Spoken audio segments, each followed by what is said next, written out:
Recebemos hoje aqui no Bate-Rebate, nos estúdios da KTV, o deputado estadual Márcio Pacheco, que tomou posse no início desse mês, e está aqui para falar das suas expectativas para mais um mandato à frente da Assembleia Legislativa do Estado do Paraná. Também Laís Laine, que nos acompanha aqui no Bate-Rebate para questionamentos ao deputado, para ver aí as perspectivas de projetos para a nossa região e esse debate de longo tempo da duplicação da 277, Trevo Cataratas, tudo isso vamos discutir aqui no Bate-Rebate deste sábado na KTV. Boa noite, deputado, um prazer tê-lo aqui no Bate-Rebate mais uma vez para falar de assuntos importantes para a nossa região e para todo o Paraná. Boa noite, Luiz Nardelli, boa noite, Laís, boa noite a você que está em casa. É uma alegria para mim estar aqui mais uma vez, trocando boas ideias, né, de alto nível com o Luiz Nardelli, com a Laís Laine, para a grande audiência da KTV do programa Bate-Rebate. Boa noite, Laís. Boa noite, deputado. Obrigado pela presença, boa noite a todos. Eu já começo questionando, deputado, falar do assunto mais recente envolvendo a sua vida política, né? Que foi a sua chegada aí à vice-presidência da Comissão de Constituição e Justiça da Assembleia Legislativa. Para quem não sabe, é a mais importante da casa e é muito disputada. Como foi esse processo de construção? Porque antes já se falava que você teria um cargo de titular nessa comissão, mas surpreendeu que é o segundo cargo mais importante. Laís, eu sempre digo, e às vezes as pessoas que estão em casa que concebem o que eu vou dizer, eu sempre digo que coloco sempre a minha vida integralmente nas mãos de Deus. E muitas coisas boas, né, para muitas pessoas surpreendentes, acontecem na minha vida, né? E tem um amigo meu que inclusive diz, olha, a gente tem as mesmas habilidades, a gente tem, né? A gente tem muita coisa que todo mundo tem, só que a gente tem um extra, né? A gente consta com a força que vem do alto. Então, lógico, as pessoas céticas, as pessoas que não têm essa mesma concepção de fé, elas vão sempre dizer que tudo acontece por meio de uma explicação racional, né? E é claro que tem a participação racional, da habilidade, da discussão, do que a gente fez.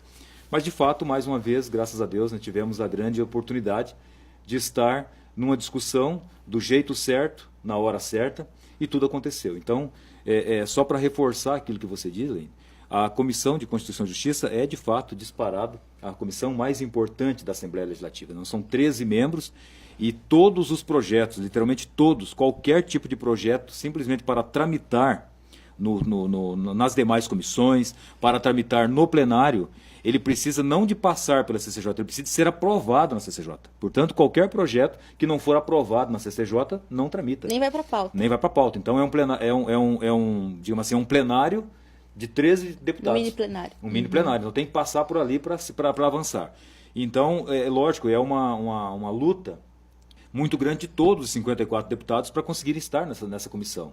E desde o início, né, eu fiquei os 4 anos anteriores num contexto muito diferente do que é agora, mas agora eu falei, olha, vou lutar, né, vou fazer a boa articulação da boa política, né, para buscar estar na CCJ. Então, primeiro você precisa de convencer aqueles integrantes que compõem a tua liderança ou o teu bloco, que no meu caso são os deputados do PDT, que é o deputado Nelson Luerce, o deputado Goura e o deputado Dr. Batista, para que eles consintam que eu estivesse lá. Então, primeira articulação que a gente tem que fazer foi essa, no fim do ano passado, né?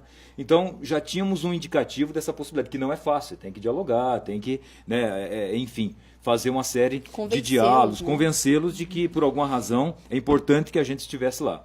Só que aí depois veio essa situação, né, que acabou culminando, né, nessa vice-presidência, que aí, de fato, algo bastante de destaque, né, bastante. Mas aí negocia com quem? Negocia no modo não pejorativo. Diálogo. Dialoga com quem?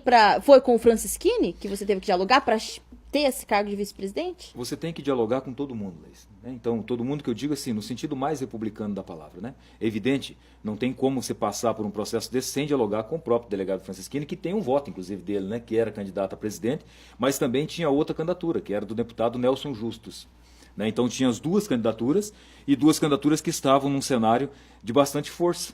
A do deputado Nelson Justus tinha uma propensão de obter vários votos, e a candidatura do deputado delegado Francisquini também tinha, né, até porque tinha aí uma simpatia do governo, né? Então havia essa disputa interna e por isso iniciou-se essa construção, né, e no fim o meu voto acabava tendo, claro, são só 13 deputados, o meu voto também acabava tendo um peso importante nessa disputa, né? E por fim acabamos aí construindo, né, a candidatura do delegado Francisquini, que se sobressaiu a candidatura do deputado Nelson Justo. Ele declinou, então, vendo que não venceria, declinou da candidatura. E aí, num diálogo bom com o Hussein Bach, que é o líder do governo, com o próprio Francisquini e com os demais deputados, aí houve esse entendimento de que o meu nome, até porque também teve uma importância grande na definição dessa eleição, pudesse ser aí o vice-presidente da CCJ. E aí houve a votação por unanimidade, porque houve o declínio da candidatura do Nelson Justo, e aí então todos os deputados votaram, não tem sentido você votar na chapa, se não tem bate-chapa. Se não teve bate-chapa. Então, assim, de maneira bastante genérica, é isso que acontece, né? Diálogo e construção, enfim, e graças a Deus deu certo mais uma vez. O Brasil passa por uma renovação. O clamor é sobre justiça, sobre questão de não fazermos com que a propina, com que as coisas erradas aconteçam, principalmente no Legislativo. Comissão de Justiça da Assembleia Legislativa, formada aí na cabeça, na presidência, pelo delegado Francisquini e também na vice-presidência pelo Márcio Pacheco. Pergunto, corporação da Polícia Federal de presidente e de vice na chapa, na CCJ. Isso faz com que os demais deputados, outros deputados de outros estados e também da Câmara Federal possa enxergar que acabou a farra, acabou o jeitinho brasileiro dentro dessas comissões? Veja, Luiz Nardelli, é uma conjuntura diferente que nós vivemos no Brasil.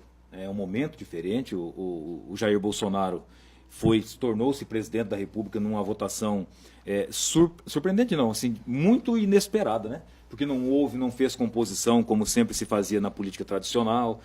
Aqui no Paraná não leiloou, né? Não leiloou, e mesmo assim se tornou presidente. Houve aí a eleição de inúmeros, né, representantes das forças de segurança pública, que demonstra meu clamor da população em relação à necessidade de segurança pública.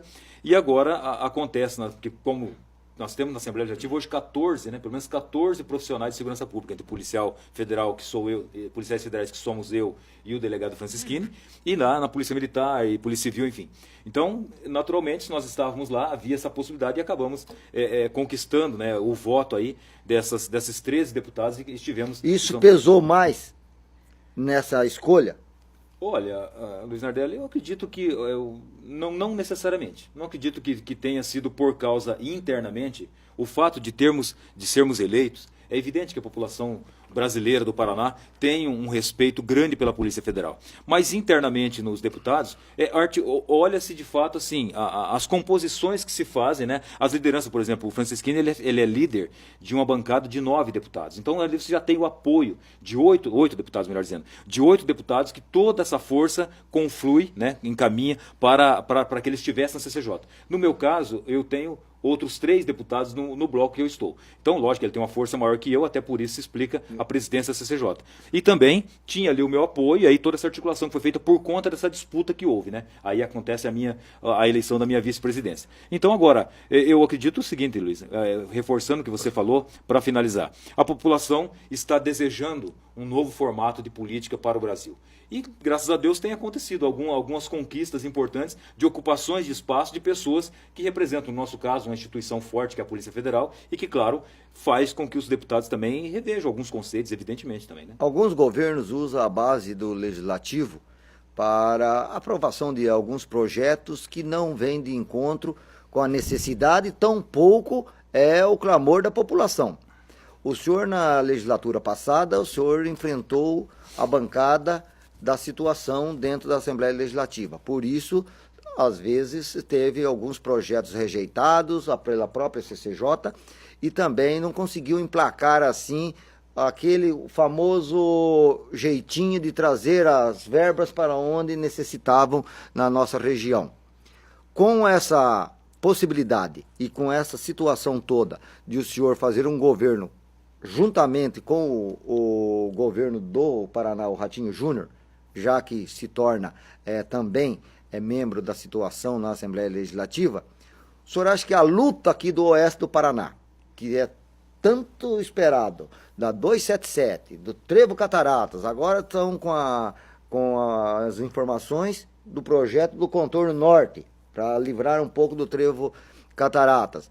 Como que o senhor pretende articular, ou o senhor vai se entregar ao prazer da solicitação do governo?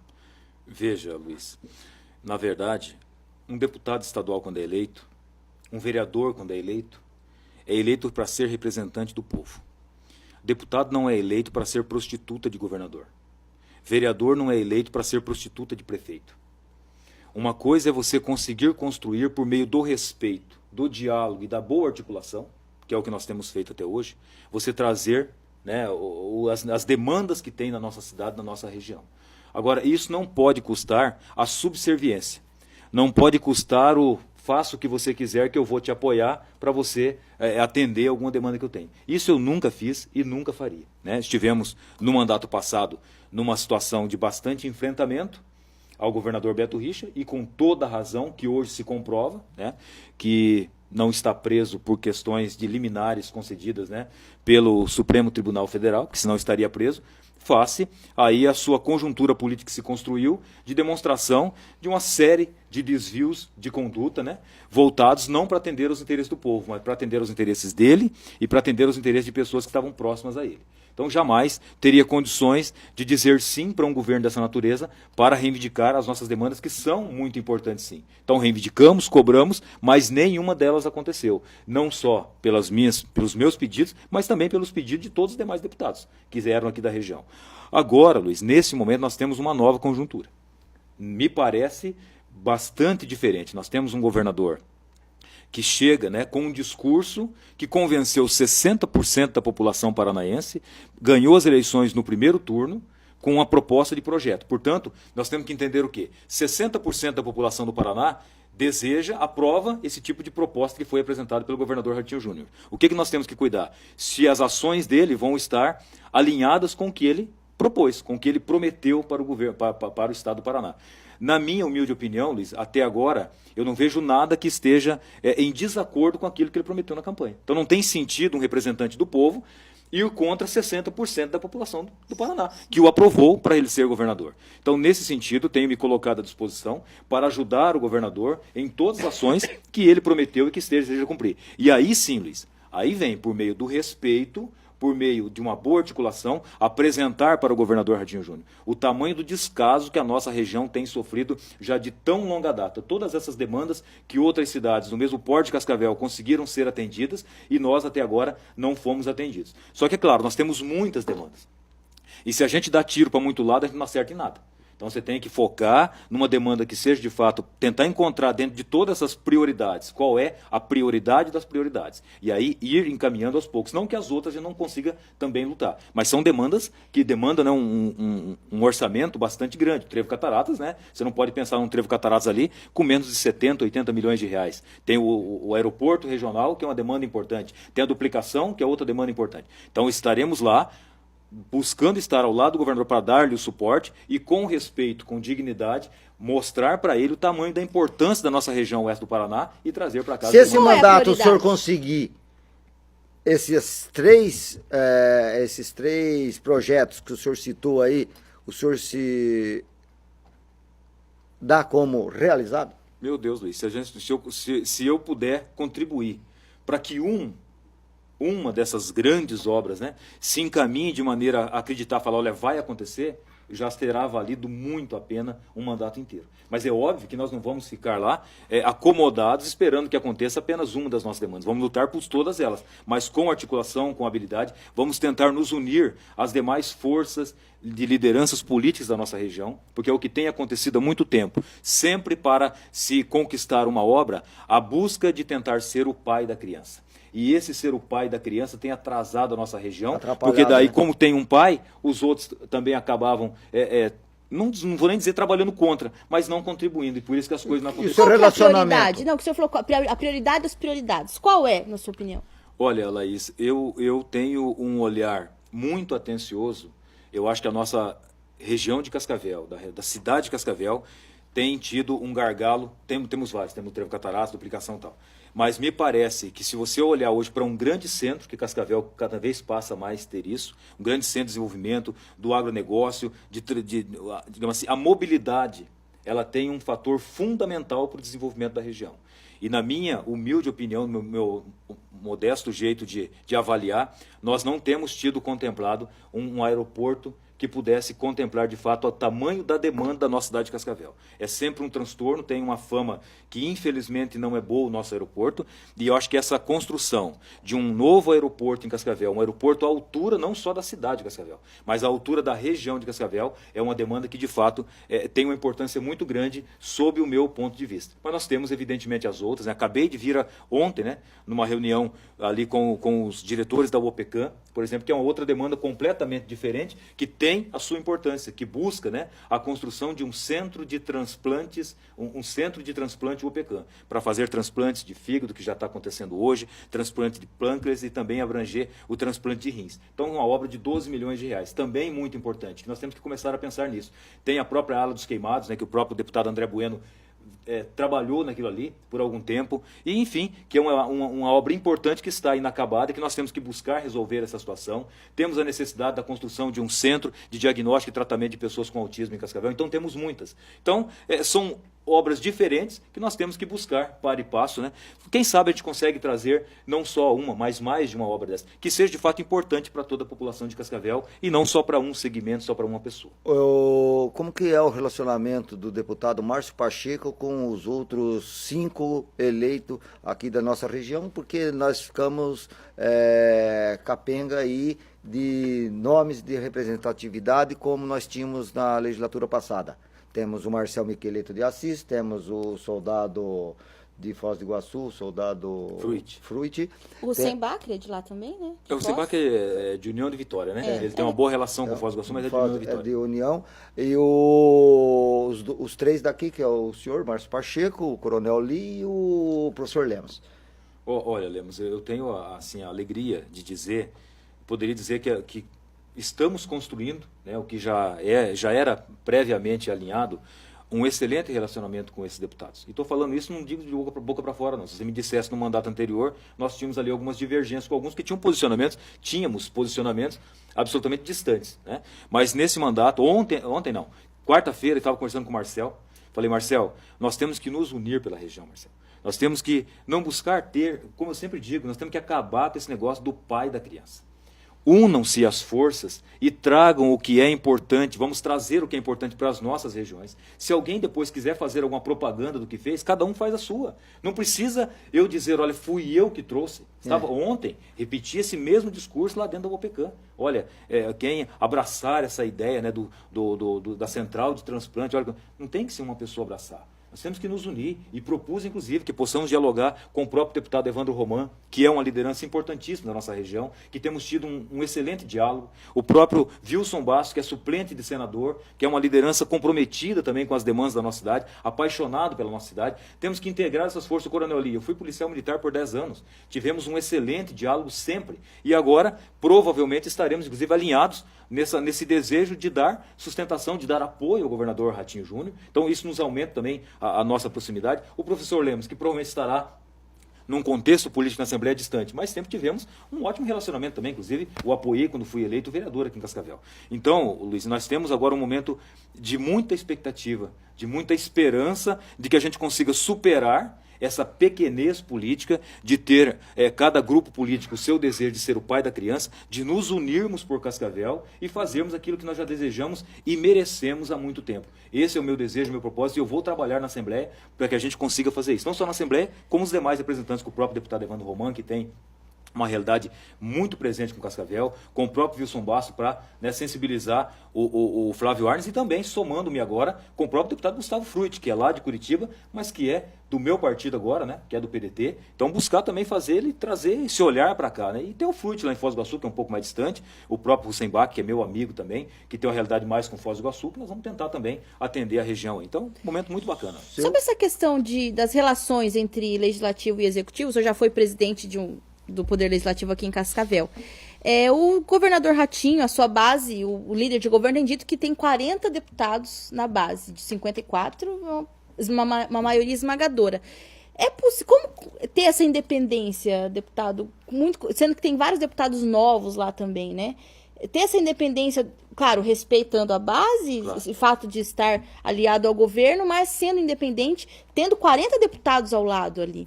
Você ter 40 deputados ao lado, Laís, que eu acredito que seja verdade isso hoje, veja, não quer dizer uma base, por exemplo, como foi a de modelos, né? Como foi, por exemplo, a do governador Beto Richa, né? Que era assim, uma base que dizia sim para tudo.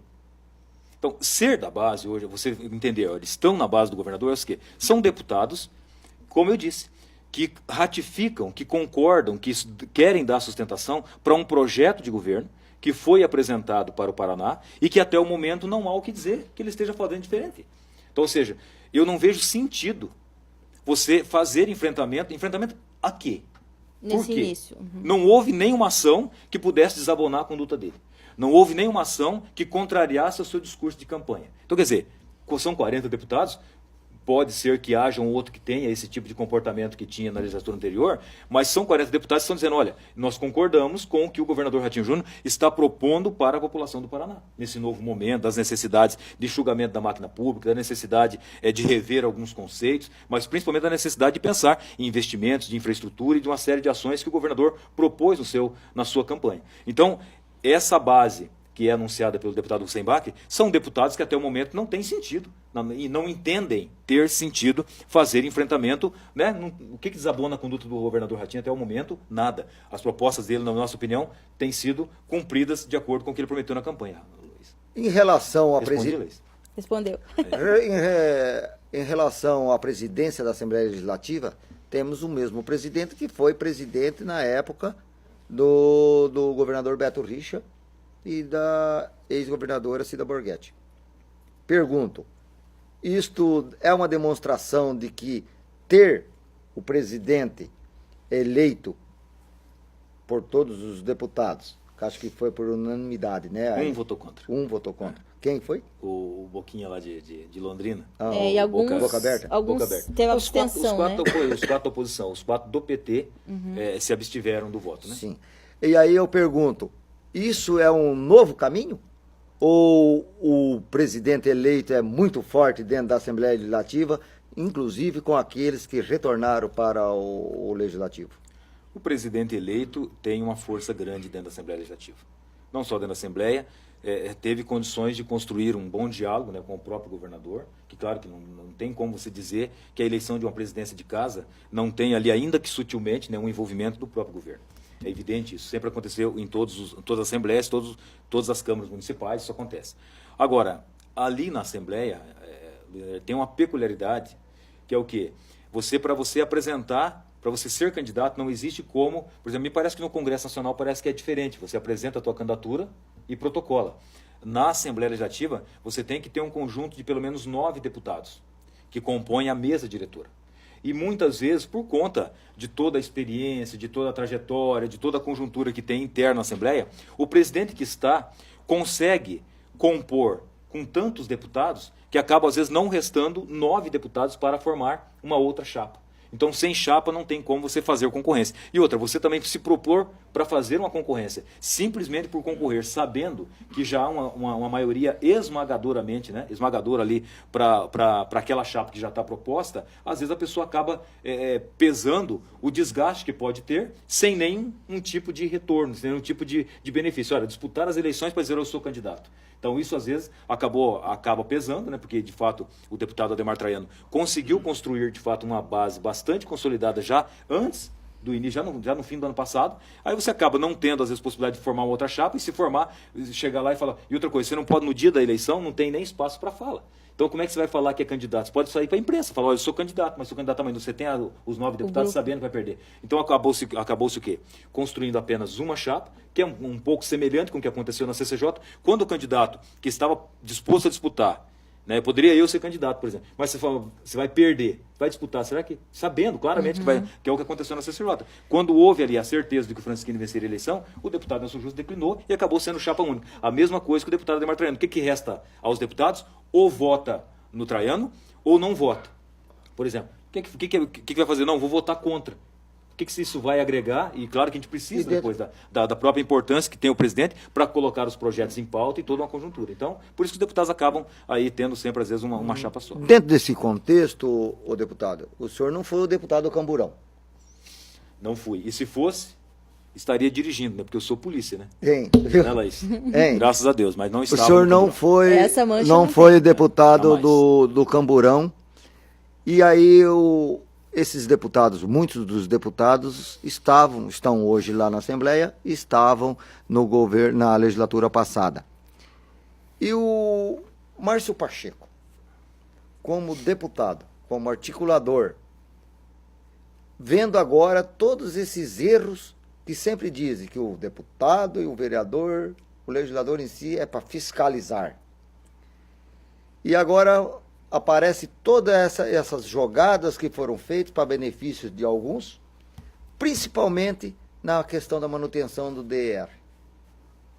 O DR baixou em 50% os contratos de manutenção das estradas do Paraná. Como que o senhor vê essa situação? A última pergunta eu não entendi. O DR fez o quê? Baixou neste ano já em 50% dos contratos de manutenção das rodovias do Paraná. Luiz, na verdade, assim, o que aconteceu no Paraná, certamente acredito que seja o maior ou um dos maiores crimes contra a administração pública e contra a população. Esse pedágio é a maior vergonha do nosso Estado. E ficará registrado na história do Paraná como sendo sempre um exemplo a não ser feito. Tanto por parte de quem elaborou o contrato lá atrás com Jaime Lerner e Companhia Limitada, como por parte de quem também deu sequência a uma série de farras que aconteceram por meio de aditivos, alterando o que estava previsto inicialmente no contrato, por exemplo, como a retirada da nossa duplicação aqui de Cascavel a Corbélia, que foi retirada agora, no meados do ano passado, 2018, pelo governador, pelo então governador Beto Richa, né? E além de toda a farra que acontecia. Eu não fui depois de um certo tempo, desde o meu primeiro dia na Assembleia. Nós fizemos talvez um dos mais fortes enfrentamentos a essa roubalheira que nós já prevíamos, já denunciávamos que existia dentro das concessionárias de pedágio. Montamos lá a frente parlamentar contra a prorrogação dos atuais contratos de pedágio, porque lá em 2016, 2017, já havia uma forte luta, 2018, para que houvesse a prorrogação, ou seja, que as atuais concessionárias continuassem fazendo o serviço sem fazer nenhuma nova licitação. Então, assim, claro, é muito ruim você chamar a responsável e falar, eu sou o responsável. Mas eu tenho certeza que eu e os demais deputados que integrávamos essa frente parlamentar contra a prorrogação dos atuais contratos de pedágio, fomos fundamentais, fomos importantes demais para que agora já nem se falasse mais em prorrogação. E aí depois, você veja, você falou na fiscalização. Eu não vou dizer que foi por isso, mas o deputado que solicitou ao Tribunal de Contas a avaliação sobre qual era as contas das concessionárias. E o Tribunal de Contas já tinha dito e estava dizendo que havia um superfaturamento de 32% sobre a arrecadação das concessionárias de pedágio. Quem solicitou isso para o Tribunal de Contas fui eu. Foi o deputado Márcio Pacheco, e fui eu também que encaminhei para a nossa frente parlamentar contra a prorrogação dos atuais contratos de pedágio, já com requerimento para que fosse encaminhado para o Ministério Público Federal. Coincidência ou não, encaminhei isso acho que em janeiro, se não me falha a memória, do ano passado, ou fim de 2017, coincidência ou não, mas um tempo depois, toda essa operação se desencadeia a partir do Ministério Público Federal, denunciando todas essas irregularidades e culminando nessa prisão, inclusive, do pessoal do DR ali. Então, esse é o trabalho que nós fizemos, que não estou falando, não estou dizendo que foi por causa de mim que aconteceu tudo isso, mas eu fiz o meu papel, eu fiz a minha parte e tenho certeza que tivemos a nossa participação importante nesse processo todo que está acontecendo hoje das prisões. Nós temos que ir ao intervalo, mas dentre todas essas questões que o senhor denunciou juntamente com a frente parlamentar, recebeu alguma ameaça algum dia? Nunca recebi, Luiz. Não? Então, eu tenho que ser honesto, nunca recebi. Não sei também, até por causa da nossa, graças a Deus, né? Tem uma instituição por trás de mim, que é a Polícia Federal. Quem vai ameaçar um policial federal? Claro, tem a sua importância. Nunca recebi, graças a Deus, nenhum tipo de ameaça. Seu relacionamento com o prefeito Paranhos, já que o senhor representa e foi um dos que disputou a eleição da Prefeitura de Cascavel com ele em 2016. Como que está o seu relacionamento com o prefeito Paranhos em Cascavel? Eu disse no bloco anterior, inclusive, Luiz, que talvez o principal problema da nossa cidade de Cascavel e da região oeste do Paraná tenha sido justamente as divisões. As divisões do meio político trazem sempre prejuízo para a população de Cascavel, para a população da região oeste do Paraná. Veja, eu disputei as eleições com o prefeito Paranhos em 2018, fomos adversários, passou as eleições, vamos trabalhar a favor do interesse do povo de Cascavel. E você vai ver, por exemplo, eu até tenho dito, se por acaso, né, a administração do prefeito Paranhos não estiver bem ao olhar do cidadão que está nos assistindo, se não for bem ao final do seu mandato, terá sido por absoluta incompetência dele.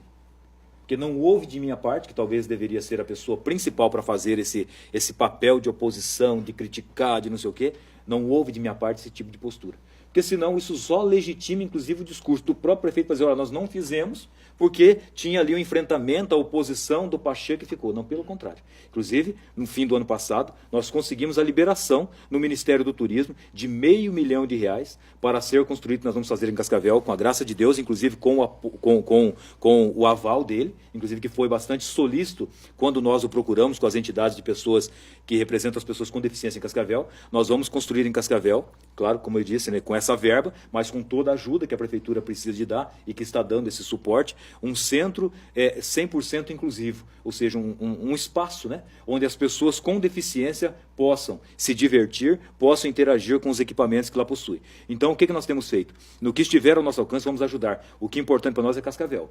O ano que vem é um outro processo eleitoral. Se for o caso, e acredito que talvez até provavelmente será, podemos nos enfrentar novamente. Ele pode ser candidato a prefeito, eu posso ser candidato a prefeito. Nas eleições vamos nos enfrentar, vamos fazer a avaliação de como foi o governo dele.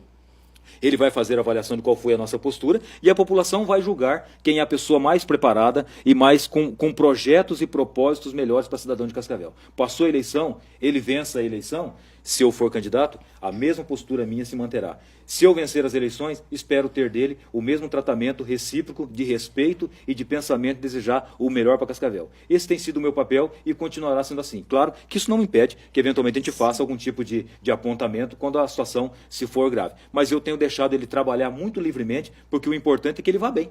Se ele for bem, a população de Cascavel vai estar bem. Se ele for ruim, terá sido por uma ação pura dele, né? E daí a população tem todo o direito de fazer os seus apontamentos. Acho que essa é a maneira de pensar. Na quinta-feira, o presidente nacional do PDT, o Carlos Lupe, veio a Curitiba para abonar, né, assinar a sua ficha oficialmente ao PDT. E a gente sabe que aqui em Cascavel tá essa disputa, o senhor até já falou publicamente aí sobre a questão do ex-prefeito Edgar Bueno estar no partido. Como que a direção nacional, a cúpula do PDT vê isso mesmo? Que eventualmente ele possa querer manter o seu espaço que ele já teve por já ter sido prefeito? Ou é um novo momento do PDT? Como que nacionalmente é vista aí essa divisão de espaços? Laís, sem nenhuma dúvida, é um novo momento do PDT. É um novo momento do PDT. Um novo presidente estadual, né, com uma nova filosofia, com uma nova conjuntura. Aqui em Cascavel, até me fez a pergunta o Cantinas de atrás lá na capital. E eu respondi para ele, mas e como é que você vai confiar de que você tenha segurança dos dirigentes nacionais, estaduais tal, e municipais? Eu disse o seguinte, Laís, porque eu os meço pela minha régua. Eu sou um homem de palavra. Dei minha palavra no fim do ano passado de que me filiaria ao PDT. De lá para cá tive muito assédio de outros partidos e mantive a minha palavra e me filiei nessa quinta-feira, né, confirmada a minha filiação ao PDT. E o que eu tenho do presidente nacional, que para mim fiquei muito honrado, muito feliz, imagina, o presidente nacional do PDT veio a Curitiba para prestigiar a minha filiação, a data de filiação ao PDT. O presidente estadual do PDT presente, o deputado federal, nossa liderança maior, o deputado Gustavo Fruit presente, os deputados estaduais, o Gouro, o Nelson Lércio presente. Então isso para mim, o vereador líder da Câmara de Cascavel, de Curitiba, o Marcos Vieira também presente. Então, para mim, isso me dá uma demonstração muito clara de que nós estamos absolutamente seguros daquilo que foi a única demanda que eu apresentei quando dispus-me, né, a vir para o PDT. Representantes de Cascavel do diretório aqui, não teve ninguém presente? Não estiveram porque o seu Bodanese estava de viagem a Santa Catarina, acho que estava chegando, acho que ontem, se não me engano, e acabou não estando presente. Mas uma pessoa que deu absolutamente, ele foi, dizendo assim, fundamental. Porque eu não viria para o PDT se não tivesse o aceno, principalmente local. De que adianta conquistar? Eu não sou de dar tapete ninguém. Não sou de vir por cima. Tem muitos que vão lá e negociam por cima, né? Eu não sou. Se eu não tivesse o acolhimento dos dirigentes do município, eu não viria para o PDT. Então o seu Bodonese me deu um apoio absoluto, né? E qual que foi, para finalizar, a única demanda que eu apresentei? Olha, eu quero ter o respeito e autonomia dentro do PDT. Não é sobre o PDT, mas é dentro do PDT, especialmente em Cascavel e na região oeste do Paraná. Então, eu acredito que é um novo momento, tenho certeza que é um novo momento. A figura do ex-prefeito Edgar Bueno, ele está afiliado, mas está afastado do partido, está licenciado do partido, né?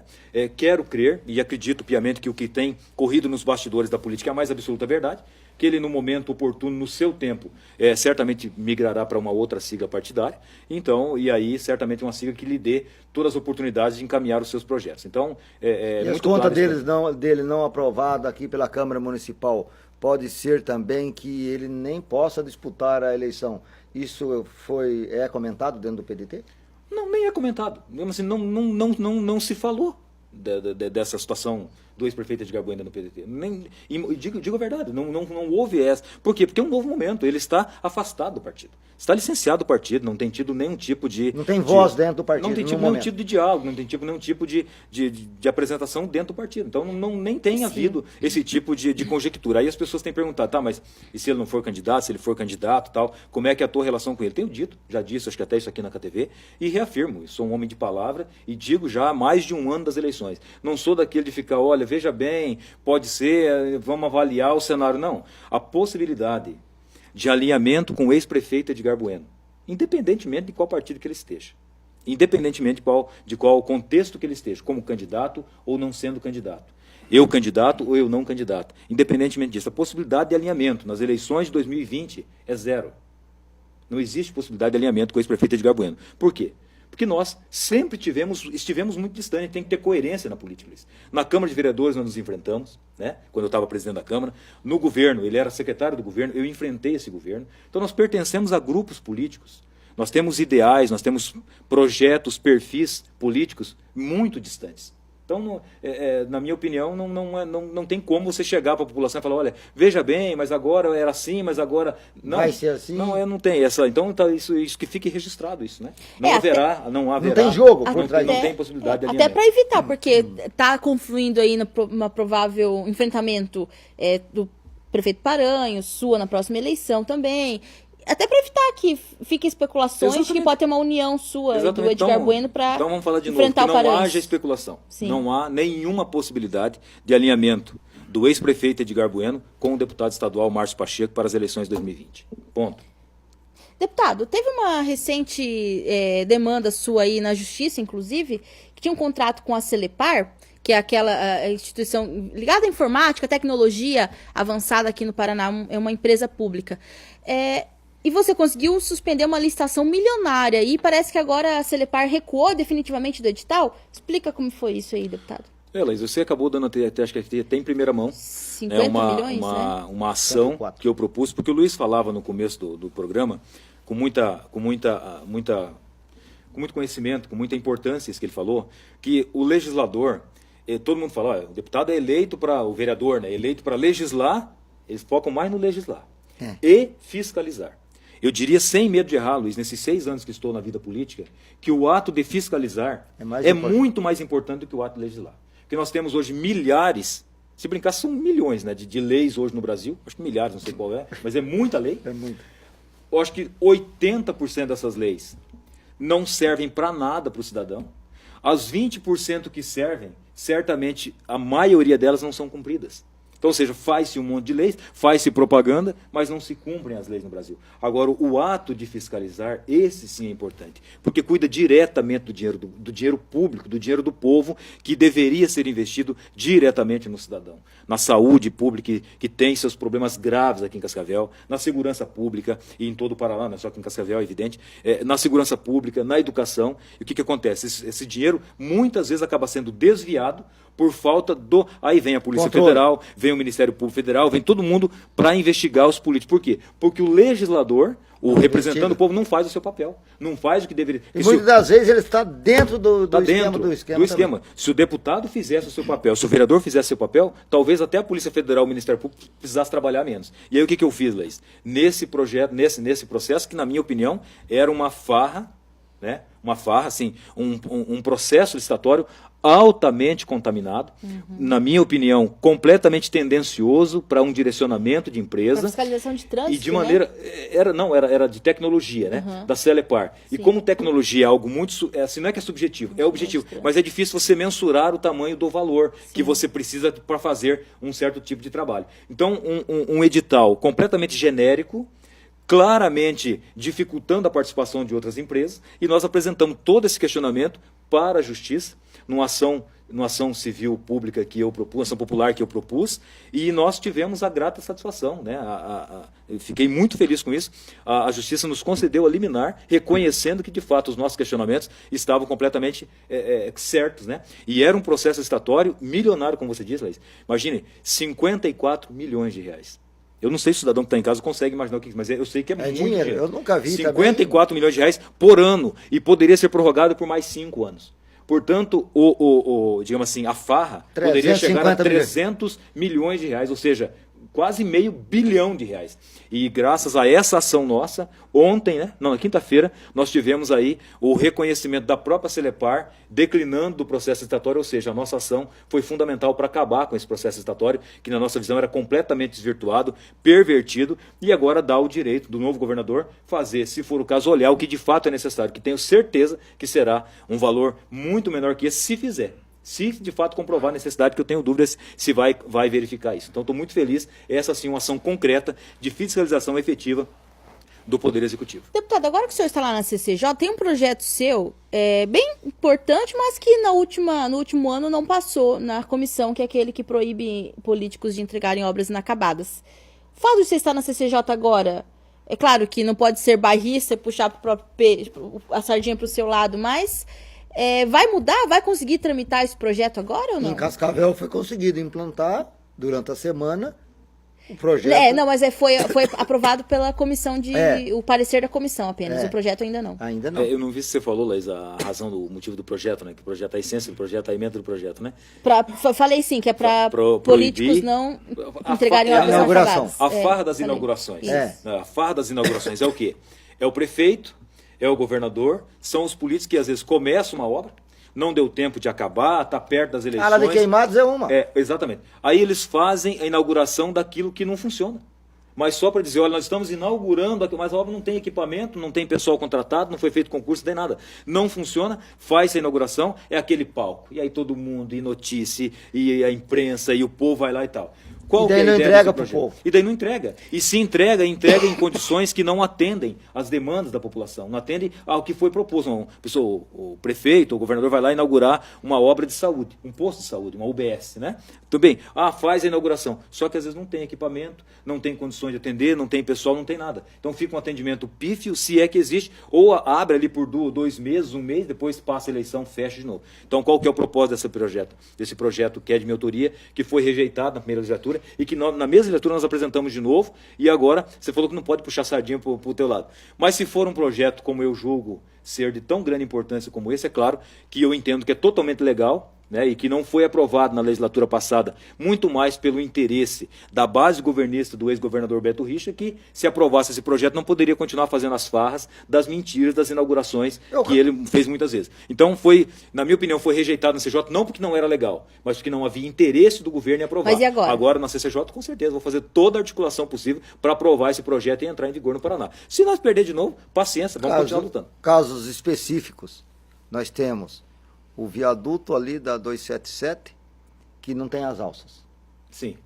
O viaduto que vai lá para o Cascavel Velho. Que é uma vergonha aquele viaduto, né, Luiz? Mas perigoso. Nós, tenho recebido muitas reivindicações ali do pessoal então, da Baixada ali. Uma obra inaugurada, mas que não dá acesso, quer dizer, é um viaduto, um pontilhão. Exato. Só passa por cima da BR ali e não tem para onde ir mais. E todos nós sabemos que aquela obra não era para ter sido feita ali, né? É. Todos nós sabemos que aquela obra era para ter sido feita ali naquela baixada, bem próximo onde tem aqueles dois O radares antigo mercado ali, irani ali. que era ali que era para ter sido feito, e aí acabaram, enfim, né? Que já saía aqui pro lago. Mudando e fizeram... Outra obra, Hospital de Queimados do município de Cascavel. É. Só tem a estrutura lá, e andar, e mostrar, e fizeram aquele H lá na eleição desde 2000 e quando, Laís? Foi em 2014 Faz que tempo. começou isso aí. Faz tempo, tá lá a área de Queimados. Outro Hospital Regional de HU de Toledo. Também, verdade. Quanto tempo tá o HU pronto lá? E já fizeram propaganda naquilo lá. Já, né? já. elegeram alguns vereadores e deputados. E todo mundo, Deputado né? e tá lá. As confusões. Então, esse projeto, ele é importante e muito importante para alguns municípios. Sim. E também a União e o Estado, ele tem que se adequar à situação. Porque é fácil falar que vai levar a verba e depois cair fora, né? Na verdade, Luiz, eu não sei nem se deveria fazer, né, essas farras que se fazem nas inaugurações. Isso se fossem obras, né, plenamente... Se for uma obra, é bacana você ir lá mostrar, tal, isso faz parte. Fazer uma pergunta para você, funciona, assim. funciona. Uma pergunta. Vai dar ambulância e vai dar viaturas da polícia para os municípios.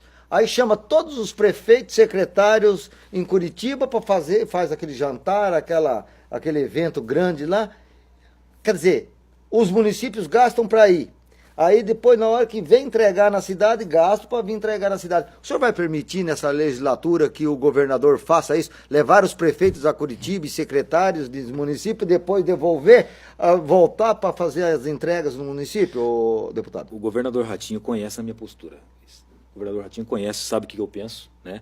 E essa vergonha que aconteceu na época daquelas viaturas ali, Pois aquilo foi um crime. Gastaram mais em evento do que na do que no própria preço da viatura. É. Porque você veja, o cidadão, para rememorar aquilo lá, né? Eles compraram, acho que 1000 viaturas, se não me falha a memória. Aí, para entregar as viaturas, eles chamaram todos os prefeitos lá em Curitiba. Certo. Quem que pagou a viagem dos prefeitos? As prefeituras. E povo. foi só o prefeito sozinho? Não. Foi ele, foi o secretário não sei do que lá, foi o presidente da Câmara, Foi a foi não sei comitiva. quem, foi uma comitiva. Quem que paga? É o dinheiro do povo. É. Aí depois eles mandavam a viatura, assim, para as regionais, para os batalhões. Isso. Aí, tipo, te mandava aqui para Cascavel, um exemplo, né? Não sei como é que foi em Cascavel, mas enfim, mandava para os batalhões. Aí vinham os prefeitos dos municípios daquele batalhão para receber de novo a mesma viatura que já tinha sido entregue lá em Curitiba. É. Aí vinha aqui. Aí chegava lá no município, aí entregava para a população. Sim, Aí era é outra 3 fase. festas. É 3 festas. Quem que paga toda essa festa? O povo. O dinheiro do povo. E é essa vergonha, Luiz, que nós temos que acabar. Quem faz, quem trabalha, não precisa Mas tem ficar fazendo toda essa município que farra. gastou mais de viagens nos eventos do que talvez o preço O da valor da viatura. própria viatura. Eu não duvido. Eu não Hã? duvido. Então, Luiz, o que a gente tem que acabar? Não precisa isso. Se a pessoa está trabalhando, a população vai ver. Faz a divulgação por meio da rede social. Não precisa fazer essa farra com o dinheiro público. Tem que acabar com isso. Então, esse projeto meu ele pretende acabar com isso aí, para que a obra seja inaugurada só quando ela tiver plenas condições de atender a população. Já entrega a população direto. Com certeza. Com certeza.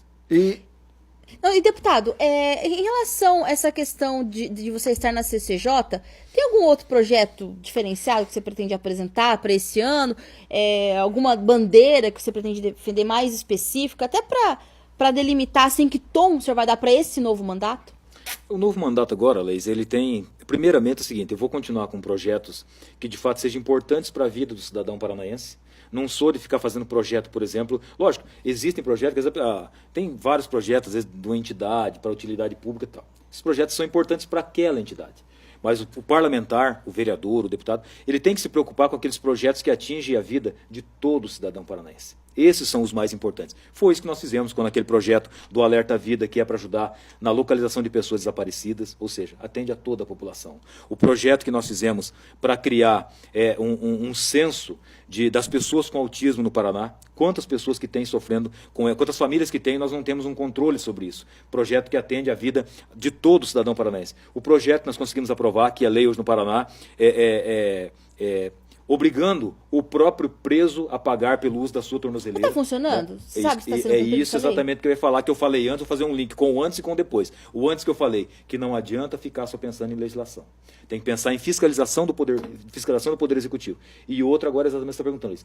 praticamente nenhuma dessas leis minhas estão em execução. Uma lei, por exemplo, importantíssima, que é de minha autoria, Luiz, que nós aprovamos, para obrigar as operadoras de telefonia, de internet e de TV a terem um centro de atendimento físico para a população em todas as cidades com mais de 100 mil habitantes, porque é uma farra.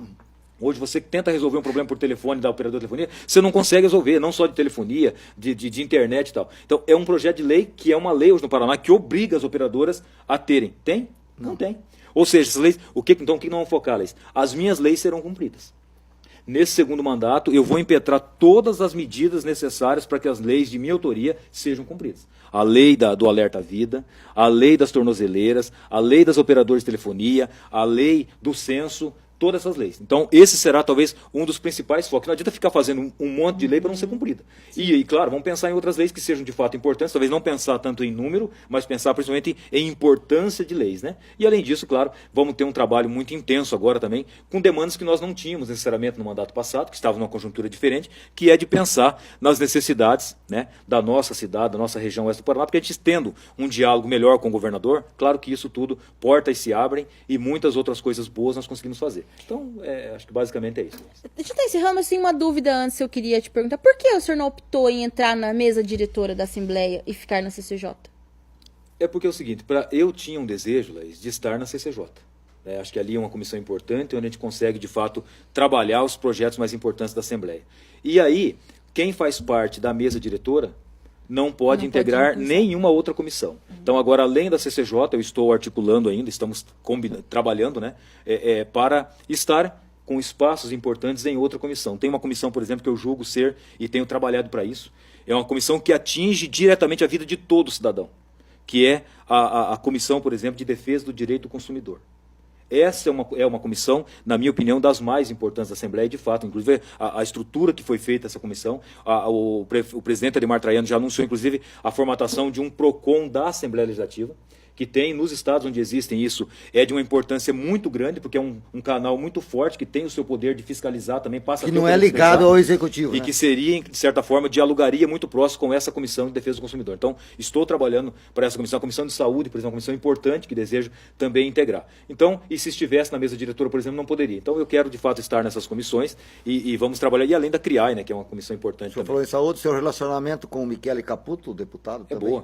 É bom o relacionamento, ele estará na comissão de saúde também. Dr. Batista está encaminhado para ser o presidente da Comissão de Saúde, que é do meu bloco, também, o PDT e PMN, que é do Dr. Batista. Então, certamente vamos fazer um trabalho muito bacana ali, Luiz. E só antes de encerrar, para fazer aqui, deixar bem registrado, né? Quando nós falávamos lá da ação que eu entrei, que acabou com o processo estatório da Celepar.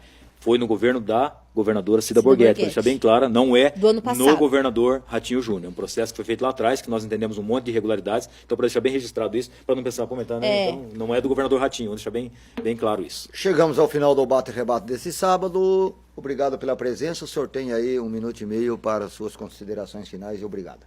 Luiz, nunca é tarde demais ainda para agradecer a confiança da população, a confiança do eleitor que está me assistindo, que me deu a honra de me eleger deputado estadual. Quero fazer de tudo para honrar o seu voto, para continuar atuando sempre com dignidade, com respeito, para que você tenha orgulho de dizer, olha, o deputado Márcio Pacheco está lá porque eu ajudei a elegê-lo. Então, quero ainda em tempo, porque fizemos uma votação muito expressiva no Paraná, 39.323 votos, né? Já disse isso aqui antes e é importante reforçar. Na eleição em 2014, eu fui eleito com 24 mil votos no Paraná. Nessa eleição, nós fizemos 24 mil votos só em Cascavel. Então, fui o deputado mais votado de Cascavel, fui o único deputado a aumentar a votação em Cascavel. Então, quero me dirigir especialmente a você, cidadão de Cascavel, agradecer de coração e, claro, Luiz, me colocar à disposição para receber as demandas pela própria rede social nossa, que funciona muito bem. Pode apresentar o teu projeto, a tua ideia e, claro, me colocar à disposição da boa imprensa, da imprensa de Cascavel, para atender sempre que me convidarem, com muito prazer. Obrigado, Luiz, pelo convite. Obrigado, Luiz. Um grande abraço. Fiquem com Deus a todos aí também. Voltamos no próximo sábado com mais um Bate e Rebate aqui na KTV.